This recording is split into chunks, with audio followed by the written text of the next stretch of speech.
Share बाजार में इस वक्त आईपीओ की लहर है। ऐसे में निवेशकों के पास कमाई के ढेरों ऑप्शंस मौजूद हैं।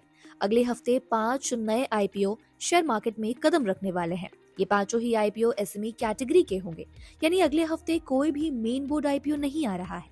जो कंपनियां अगले हफ्ते आईपीओ लॉन्च करेंगी उनमें Kasturi metal composite, Kanishk aluminium India, एमसेफ इक्विपमेंट्स, एक्रिएशन न्यूट्रावेदा और सीके के रिटेल मार्ट शामिल है। तो चलिए जानते हैं इस आईपीओ की सारी डिटेल्स और चेक करते हैं इनका जीएमपी। लिस्ट में सबसे पहला नाम है कस्तूरी मेटल कंपोजिट।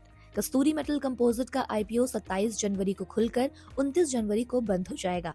आईपीओ में शेयरों का प्राइस बैंड 61 से 64 रुपए तय किया गया है और मिनिमम लॉट साइज 2000 शेयरों का है, यानी कम से कम 2000 और फिर इसी की गुना में शेयरों के लिए आवेदन किया जा सकता है।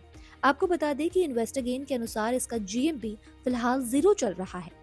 ध्यान रखें कि किसी कंपनी का जीएमपी लिस्टिंग तक घट भी सकता है और तो और बढ़ भी सकता है। दूसरी कंपनी है कनिष्क अल्युमिनियम इंडिया। इस कंपनी का आईपीओ 28 जनवरी को खुलकर 30 जनवरी को बंद हो जाएगा। आईपीओ में शेयरों का प्राइस 73 रुपए और लॉट साइज 1600 शेयरों की है। इन्वेस्टर गेन के अनुसार इसका जीएमपी फिलहाल 0 चल रहा है। तीसरी कंपनी है am safe equipments. Am safe equipments का आईपीओ 28 जनवरी को खुलकर 30 जनवरी को बंद हो जाएगा। आईपीओ में शेयरों का प्राइस बैंड 116 से 123 रुपए और लॉट साइज 1000 शेयरों की है। इन्वेस्टर गेन के अनुसार इसका जीएमपी फिलहाल 11 रुपए चल रहा है। बढ़ते हैं चौथे कंपनी की तरफ, जो है एक्रिएशन न्यूट्रावेदा। इस कंपनी का आईपीओ भी 28 जनवरी को खुलकर 30 जनवरी को बंद हो जाएगा। आईपीओ में शेयरों का प्राइस बैंड 122 से 129 रुपए तय किया गया है और मिनिमम लॉट साइज 1000 शेयरों की है।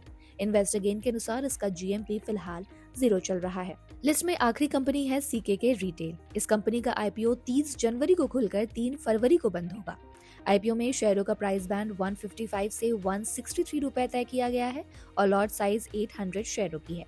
इन्वेस्टर गेन के अनुसार इसका भी जीएमपी फिलहाल 0 चल रहा है। तो कुल मिलाकर ये थी आने वाले आईपीओ की सारी डिटेल्स। इन कंपनियों का बिजनेस मॉडल काफी दमदार है, लेकिन वैल्यूएशन और मार्केट के उतार चढ़ाव को नजरअंदाज नहीं किया जा सकता। ऐसे में निवेश करने से पहले अपनी खुद की रिसर्च जरूर कर ले और अपने फाइनेंशियल एडवाइजर से सलाह मशवरा जरूर कर ले।